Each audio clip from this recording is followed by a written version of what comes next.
तो अपने सतगुरु को आवाज दिया करे हृदय से, मेरी जिंदगी संवर जाए, मेरी जिंदगी संवर जाए, अगर तुम मिलने आ जाओ। मेरी जिंदगी संवर जाए, अगर तुम मिलने आ जाओ। ये किस्मत फिर बदल जाए, ये किस्मत फिर बदल जाए, अगर तुम मिलने आ जाओ। ये किस्मत फिर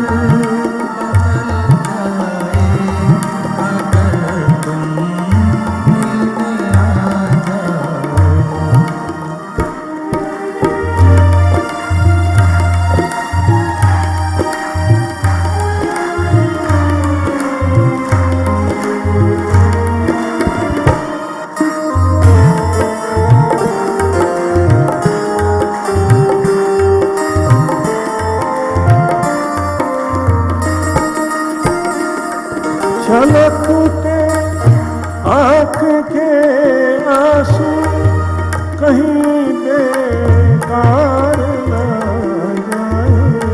छलकते आँख के आंसू कहीं बेकार न जाए, कहीं बेकार न जाए।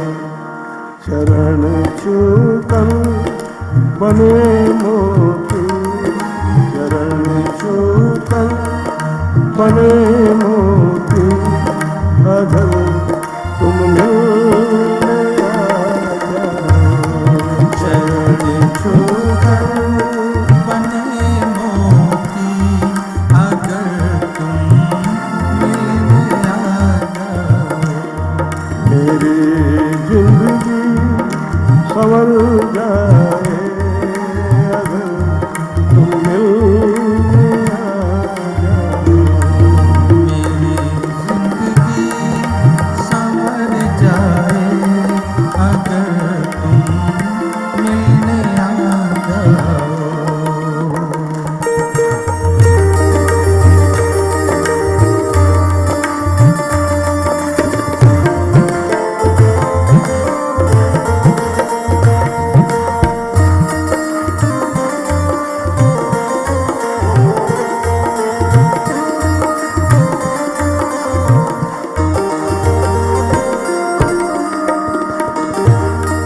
करम से बन गया पत्थर, नहीं है रूप मेरा कोई। करम से बन गया पत्थर, नहीं है रूप मेरा कोई, नहीं है रूप मेरा कोई। सलीके से संवर जाए, सलीके से संवर जाऊं, अगर तुम मिलने आ जाओ। सलीके से संवर जाए, अगर तुम मिलने आ जाओ। मेरी जिंदगी संवर जाए, अगर तुम मिलने आ जाओ। मेरी जिंदगी संवर जाए, अगर तुम मिलने आ जाओ।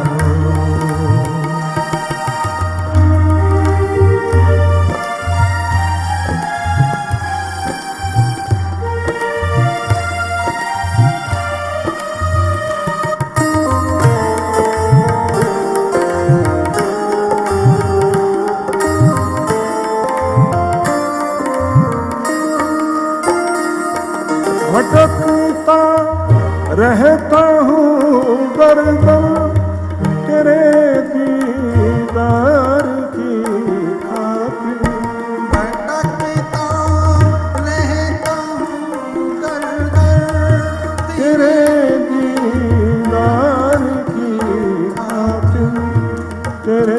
दीदार की खातिर भटकना छूट ही जाए, भटकना छूट ही जाए, अगर तुम मिलने आ जाओ।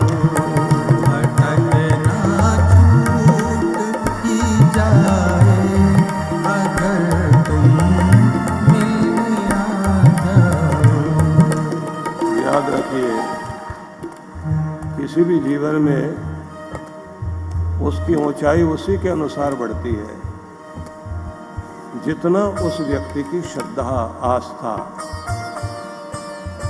और जितना उसका बेस मजबूत होता है। आदमी के संस्कार, उसके संस्कृति, जीवन की मर्यादाएं, परंपराएं, ये शुद्ध अंतःकरण जिसको पहले बहुत ध्यान दिया गया था कि हमारे स्कूलों में, विद्यालयों में बच्चों को शिक्षा दी जाए पर संस्कार भी दिए जाए। पिछले लोग कम पढ़े लिखे थे लेकिन अपने बच्चों को अच्छी शिक्षाएं देते थे, अच्छी चीजें सिखाते थे। मैनर्स सिखाने से लेकर उनको वो सीख देते थे कि जिससे वो अच्छा इंसान बन सके। उसका परिणाम वो बच्चे अपने माँ बाप का, अपने देश का, अपने धर्म का, इंसानियत का बहुत ध्यान रखते थे। अब केवल स्कूल में कोर्स पढ़ाने वाले टीचर अपना फर्ज पूरा कर रहे हैं कि बस कोर्स पढ़ाना हमारा काम, कुछ रह जाए तो ट्यूटर आकर के कोर्स और बेस मजबूत कराने में काम करता है, समय लगाता है। माँ बाप के पास पैसे हैं लेकिन समय नहीं है। अब ये जो समाज में इतनी निर्दयता फैल गई, ये कहाँ से आ गई? ये छीना झपटी, ये भ्रष्टाचार, जिनके पास हजारों हजारों करोड़ है उसके बाद भी भ्रष्टाचार है, बेईमान है, बेईमानी जा नहीं रही। कारण क्या है? माँ बाप ने संस्कार नहीं दिए। डॉक्टर राधाकृष्णन थे, भारत के राष्ट्रपति रहे और बहुत बड़े विद्वान थे, उपनिषदों के विद्वान, वेदों के विद्वान, गीता के विद्वान। मैसूर विश्वविद्यालय में पढ़ा रहे थे। बच्चों से कहते थे कि पुस्तकें पढ़ाना केवल इतना ही काम नहीं मेरा, तुम्हारे भीतर की आग जगाना चाहता हूं, जो तुम बनना चाहते हो, जिसके लिए तुम्हें ये देह मिली है मनुष्य की। हर पेड़ उगता है तो अपनी ऊंचाई लेकर रहता है। इंसान का बच्चा अपनी ऊंचाई तक ना पहुंचे तो गुरु की कहीं कमी रह जाएगी। तो वो रोज पढ़ाने के साथ बच्चों को भीतर से जगाते थे, अंदर से शक्ति देते थे। तब उन लोगों को लगा कि हमें केवल टीचर नहीं मिला, प्रीचर नहीं मिला, ट्यूटर नहीं मिला, लाइफ कोच भी मिल गया, मेंटर भी मिल गया, जिंदगी का मास्टर भी मिल गया। सारे शब्द जोड़ दें तो एक शब्द बनता है, गुरु मिल गया, सदगुरु मिल गया। तो समय आया, उनका ट्रांसफर हो गया, उनको बंगाल में, कलकत्ते में आमंत्रित कर दिया गया और छोड़ के जाना पड़ा। बच्चों से कहा बेटा मुझे जाना पड़ेगा। सबने मना कर दिया, हम ये कर देंगे, वो कर देंगे, आपको नहीं जाने देंगे। क्योंकि भटकाने वाले बहुत हैं दुनिया में, लेकिन सही रास्ता दिखाने वाला कोई नहीं मिलता। आप मिले हो तो हमारी जिंदगी कीमती बन रही है, आपको जाने नहीं देंगे। उन्होंने कहा बेटा जिद नहीं करो, जाना तो पड़ेगा। यहां रहकर जो मैंने तुम्हें सिखाया उससे अपना रास्ता बनाओ। और उन्होंने कहा कि मैंने अपने लिए तांगा मंगवा लिया है, घोड़ा गाड़ी, बस सामान रखना है उसका। नौकरों ने जाकर के सामान भी रख दिया। अब घोड़ा गाड़ी में सामान रख दिया और ये निकलकर बाहर जाने लगे तो हजारों विद्यार्थी बाहर आ गए, कॉलेज के विद्यार्थी, विश्वविद्यालय के विद्यार्थी। उन्होंने घोड़े हटा दिए, लंबी रस्सी लेकर आए और उस घोड़ा गाड़ी में रस्सी बांधी। 1000 बच्चे रस्सियां पकड़कर गुरुजी को बैठाकर यात्रा निकालने लगे। मैसूर की सड़कों पर लोगों ने ये यात्रा देखी। लोग पूछते हैं कि इस घोड़ा गाड़ी में घोड़े तो है नहीं, ये कौन है जो बैठा हुआ और तुम कौन हो जो ये रथ यात्रा निकाल रहे हो? बोले हम गुरुजी के घोड़े हैं, ये हमारे गुरु हैं जिन्होंने जानवर से हमको इंसान बना दिया। तो आज उनकी गाड़ी को जानवर नहीं खींचेगा, हम खींच कर लेकर जाएंगे, रेलवे स्टेशन तक लेकर चले। वो अपने गुरु को जो मान देना सीखता है तो गुरु को मान मिल जाए तो गुरु को मान नहीं है, वह आपको मान है, आपकी संस्कृति को मान है, आपकी श्रद्धा का मान है। आप कितना मानते हैं अपने गुरु को, कितनी श्रद्धा है आपकी? जितनी जिसकी श्रद्धा होगी वही औकात बनती है। शिवाजी को एक बच्चे ने रास्ता दिखाया था। उनकी पलटन जा रही थी तो उन्होंने जंगल में एक बच्चे से पूछ लिया, बेटा हम लगता है रास्ता भटक गए, हमने जिधर जाना है उधर का रास्ता बताओ। बच्चे ने कहा रास्ता नहीं बताऊंगा, चल के जाऊंगा, आपके आगे आगे दौड़ता हूं, आप आइए पीछे पीछे। इस जंगल से बाहर निकालता हूं। जंगल से बाहर निकाला, शिवाजी ने देखा कि उसका कुर्ता फटा हुआ, तो उन्होंने कहा इसको कपड़ा दिलवा देना, कोई फाड़ के दे देना। मंत्री ने कहा आज नहीं कल देंगे, जहां पड़ाव है बच्चे से कहा वहां आ जाओ, जो तुम्हें चाहिए देंगे। शिवाजी राजे ने बोला था कि तुम्हें कपड़ा दिया जाएगा और वो भी फाड़ के। अगले दिन वो बच्चा खड़ा हुआ था, शिवाजी ने पूछा इसको दे दिया? बोले दे दिया। क्या कपड़ा दिया, पगड़ी दी, कुर्ता दिया, क्या दिया? बोले नहीं, कपड़ा नहीं दिया, इसको 5 गांव इनाम में दिए हैं। 5 गांव दिए, हमने तो कहा था कपड़ा फाड़ के दे देना, फटा हुआ कपड़ा था इसका।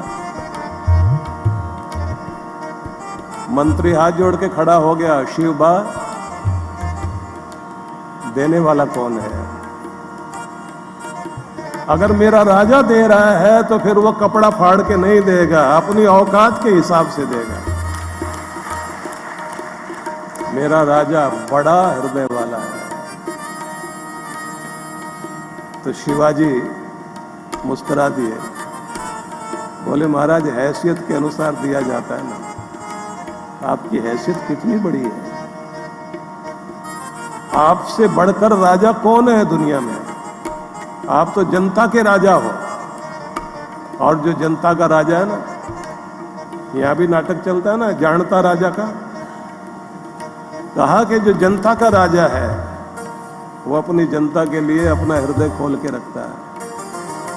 5 गांव दे दिए और वो परिवार फाड़के के बजाय फड़के परिवार हो गया। फड़के परिवार महाराष्ट्र में फेमस परिवार है, जिनके नाम के आगे फड़के लगा हुआ ना। तो औकात और अपनी श्रद्धा इतनी ऊंची करो कि कहीं देना भी पड़ जाए तो ऐसे मरे मरे मत दिखाया करो। अपने आप को दिखाओ कि हमको दे रखा उस मालिक ने, उसने हाथ पकड़ा हुआ है। और जिसने अपनी औकात छोटी दिखा दी, ऊपर वाला भी कहता है इसी लायक है। इसलिए जीवन में गुरु को रखिए और निमंत्रण दीजिए, मेरी जिंदगी संवर जाए, मेरी जिंदगी संवर जाए, अगर तुम मिलने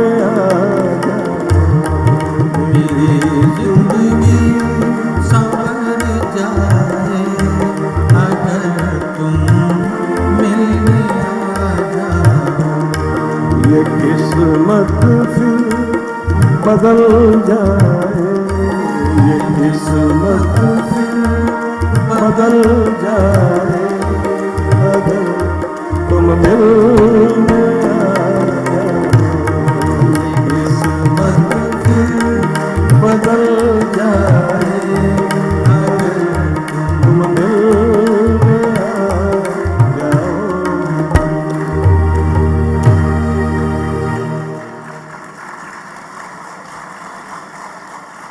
इस बात का जरूर ध्यान रखिए कि भगवान ने जीवन दिया है और इस पृथ्वी ग्रह पर आप कितने समय तक हैं, ये ऊपर वाला जानता है। कौन सी घटना घट जाए और इस दुनिया से जाना हो जाए, जब तक है कुछ ऐसा जरूर कीजिए कि आपको याद किया जाए। कुछ लोग कहते हैं कर्जा लेकर भाग जाओ तो लोग अपने आप याद करते रहेंगे, जिंदगी भर याद करेंगे। लेकिन हमने बहुत पहले आपको याद कराया था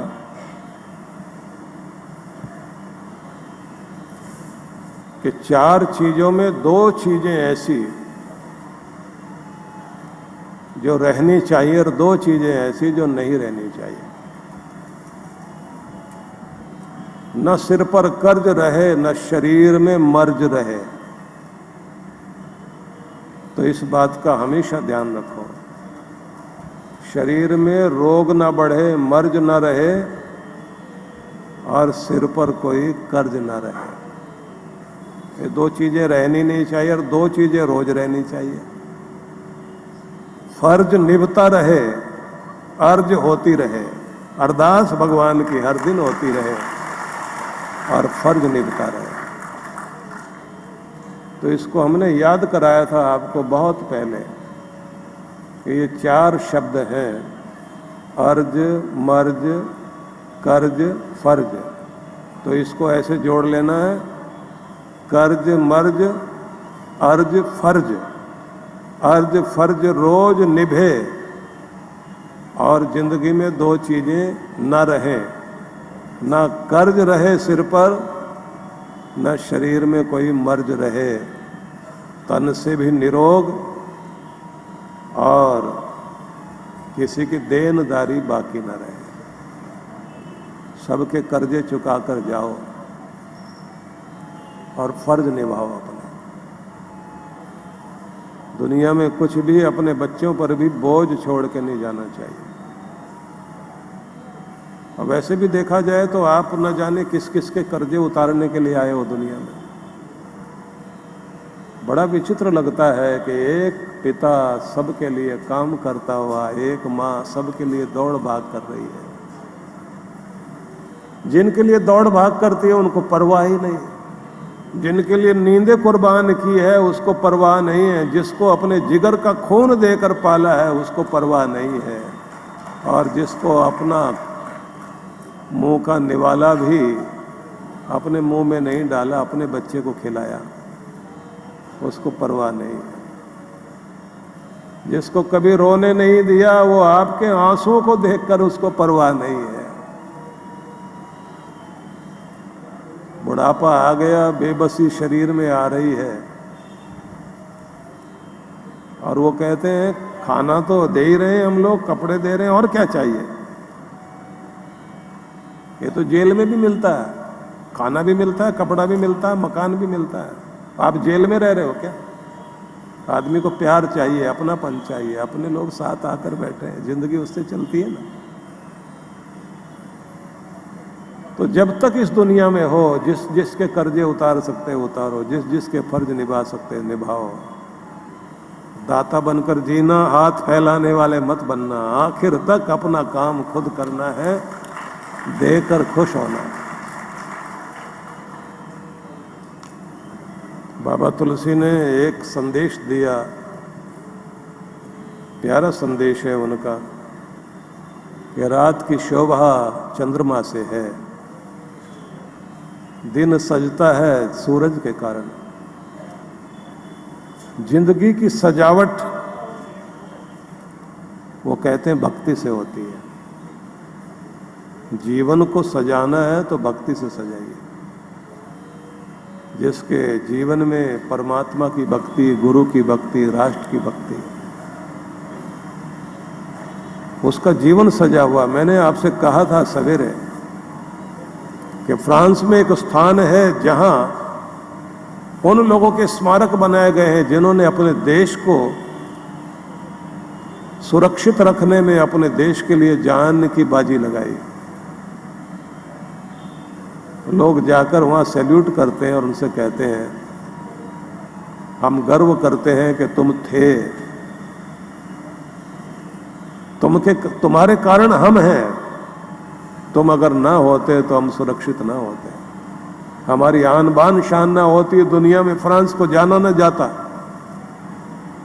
तुम्हारे कारण सुख भोगा जा रहा है। तो प्रणाम करते हैं, सलाम करते हैं, सैल्यूट करते हैं।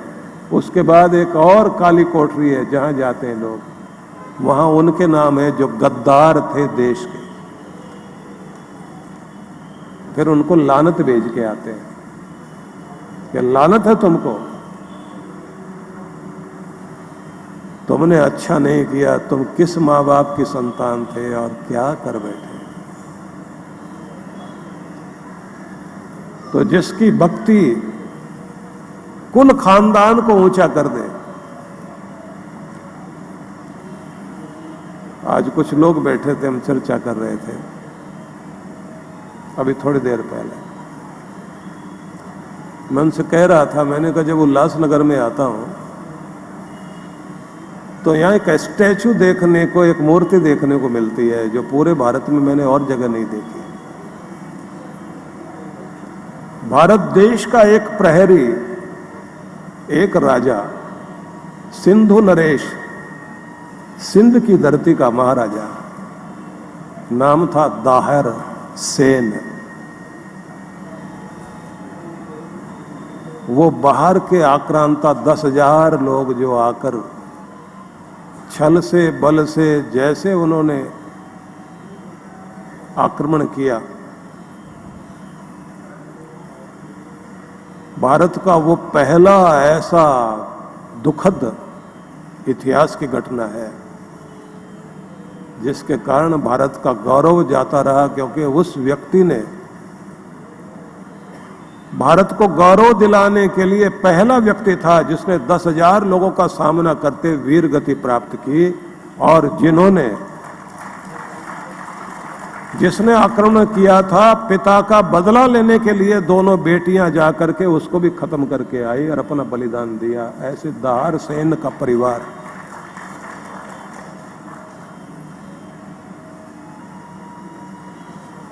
ये नहीं कहा जा सकता वो सिंधी राजा था, वो इस देश का गौरव था जिसने पहली लड़ाई लड़ी। अगर और देश भर के राजा लोग साथ देते तो जो हमला करने वाले बाहर से आते रहे यहाँ कब्जा करने के लिए, घुड़सवार खैबर दर्रा पार करके आते रहे, तो ये देश गुलाम ना होता, इस देश में ऐसी स्थितियां ना होती। तो हमारी आन बान शान का प्रतीक अगर कुछ हो सकता है तो वो सिंधु नरेश दाहिर सेन है, उसको सम्मान मिलना चाहिए। मैं तो अपने देश के प्रधानमंत्री से भी प्रार्थना करूंगा कि जब शहीदों की बात आती है, वीरों की बात आती है, तो दाहिर सेन को भी आदर से याद किया जाना चाहिए और उनका स्टैचू सही जगह लगना चाहिए। क्योंकि जिनको इतिहास बोध है, जिनको इतिहास की जानकारी है, समझ है, वो जब अपने शहीदों को, अपने वीरों को, अपने बलिदानियों को देखते हैं तो उस समय उनके भीतर जो परिवर्तन आता है, रासायनिक परिवर्तन आता है, जो जोश आता है, वो अलग ही होता है। अपनी संस्कृति पर गर्व कीजिए। इतना विषय के अनुसार लंबी चर्चा उनके संबंध में नहीं कर सकते, लेकिन मैं कहूंगा इतिहास पढ़िए अपना, अपने बच्चों को भी याद कराओ। क्योंकि शहीदों से जब प्रेरणा लेते हैं तो भीतर शक्ति आती है। प्रेरणा शहीदों से यदि हम न लेंगे, आजादी ढलती भी सांझ हो जाएगी। प्रेरणा शहीदों से यदि हम न लेंगे, आजादी ढलती भी सांझ हो जाएगी। यदि वीरों की पूजा हम नहीं करेंगे तो सच मानो वीरता बांझ हो जाएगी। तो जिन्होंने देश के लिए राष्ट्रभक्ति अपनाते हुए कार्य किया, वो भक्ति उनकी शोभा बन जाती है। कहते हैं दास की शोभा उसकी भक्ति से है, चाहे राष्ट्र के प्रति हो, चाहे धर्म के प्रति हो, चाहे माता पिता के प्रति हो। अगर भक्ति नहीं आपकी जिंदगी में तो आपकी जिंदगी सुशोभित नहीं है। अपने माता पिता को सम्मान देने वाले बनिए, अपने देश को सम्मान देने वाले बनिए, अपनी संस्कृति को सम्मान देने वाले बनिए। जो अपनी संस्कृति का सम्मान करते हैं ना, उनकी संस्कृति उनको बहुत ऊंचे लेकर जाती है।